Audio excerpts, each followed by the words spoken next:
Labbaika ya Husain artinya kita mengikuti jejak langkah setiap apa yang dilakukan oleh Abu Abdullah. Labbaika ya Husain artinya setiap seruan Abu Abdullah bin Husain harus selalu diperdengarkan oleh telinga kita, harus selalu ditanamkan fi qulubil mu'minin, di dalam setiap hatinya kaum mukminin.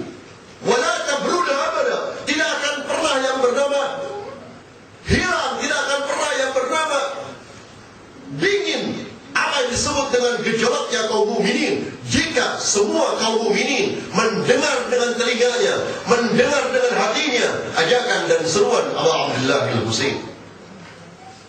Kita lihat bagaimana ajakan Imam Husain bin Ali bin Abi Thalib kepada kita, yang saat itu Abu Abdullah bin Husain berwasiat kepada Muhammad al-Hanafiyah, wasiat kepada Muhammad al-Hanafiyah dengan kalimat Bismillahirrahmanirrahim, dengan menyebut nama Allah Subhanahu wa ta'ala, dan beliau masih berada di Mekah.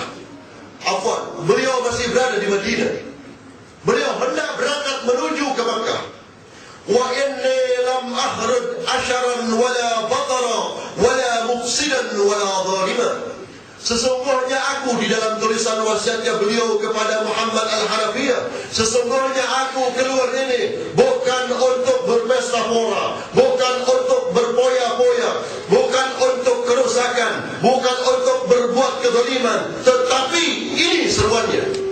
Wa innama kharajtu li talabil islah fi ummati jaddi.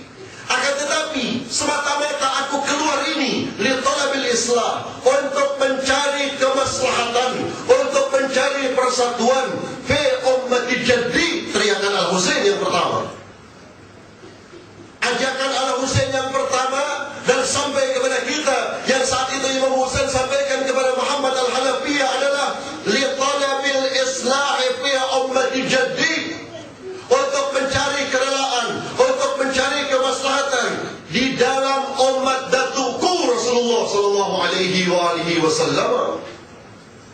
Al-Husain mengajak kita untuk apa? Islah fi ummati jaddi. Jika kita tidak bisa dan tidak mampu melakukan islah, melakukan persatuan fi ummati jaddi, kemaslahatan di umat datuku, kata Abu Abdullah bin Husain, maka jangan sekali-kali mengungkapkan labbaika ya Husain.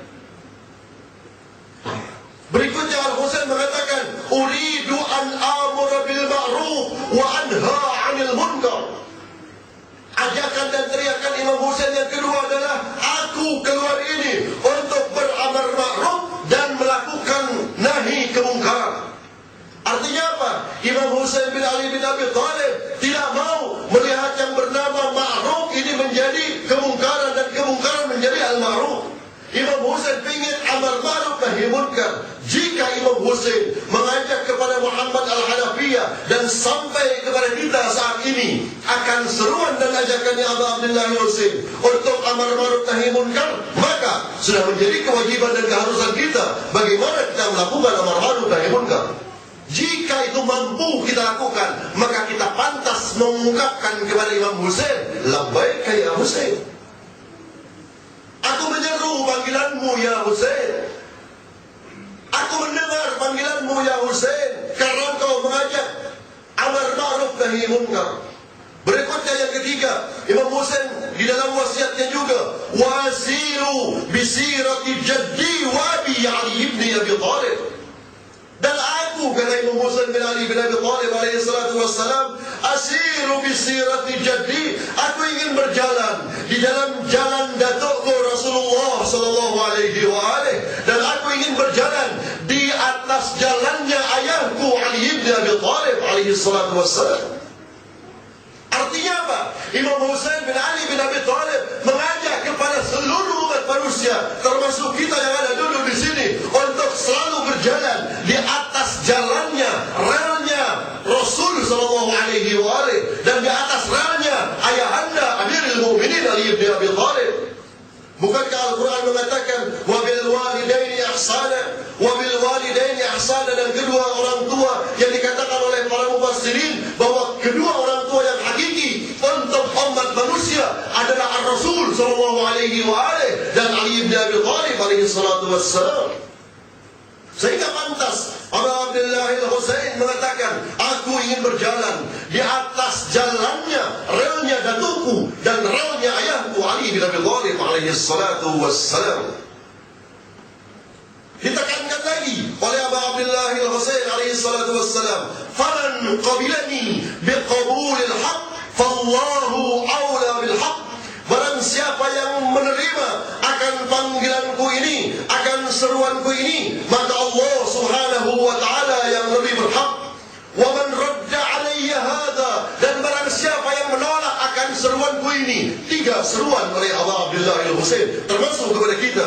Barang siapa yang menolak akan seruanku ini, kata Imam Muslim, asbiru hatta yaqdiyallahu baini wa bainal qawm wa huwa khairul hakimin.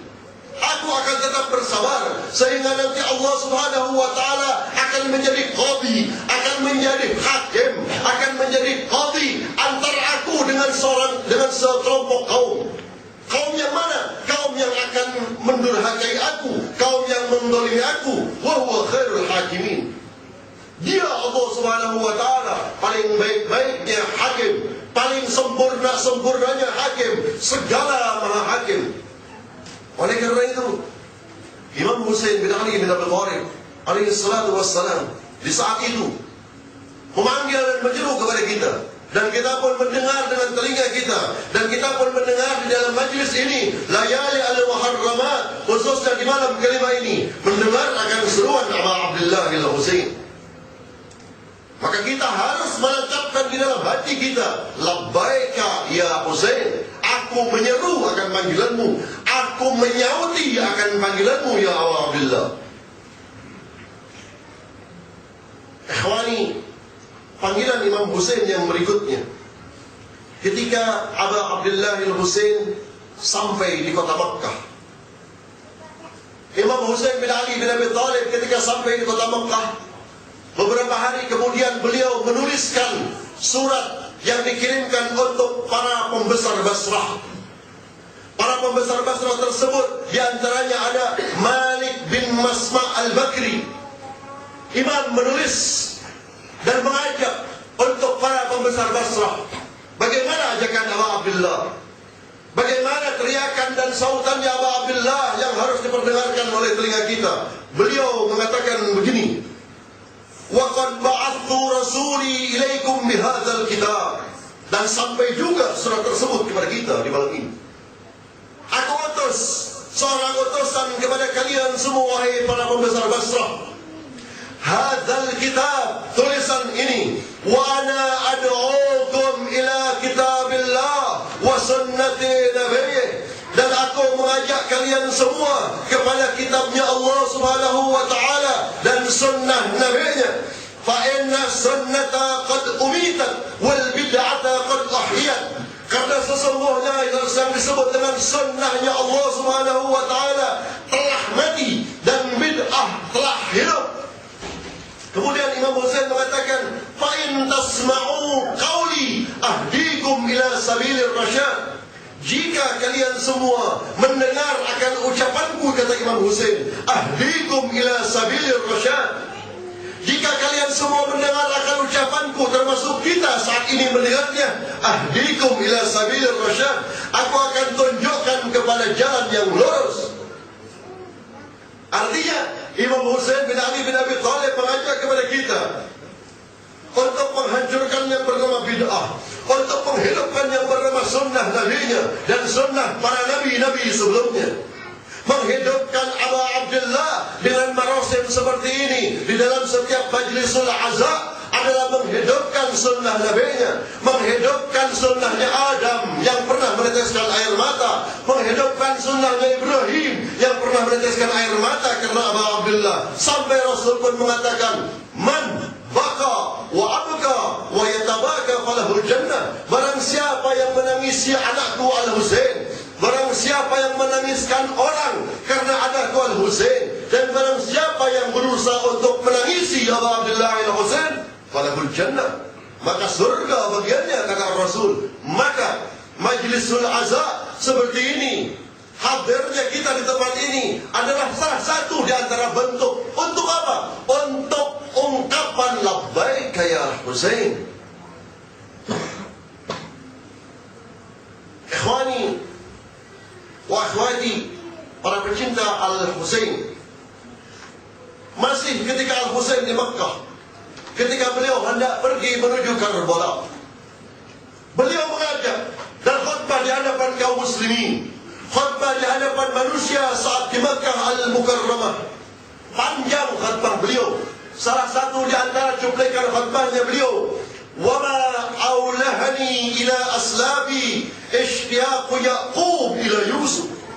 Aduhai, alangkah rindunya aku pada para pendahuluku, sebagaimana kerinduanku, sebagaimana kerinduannya Yaqub kepada Yusuf.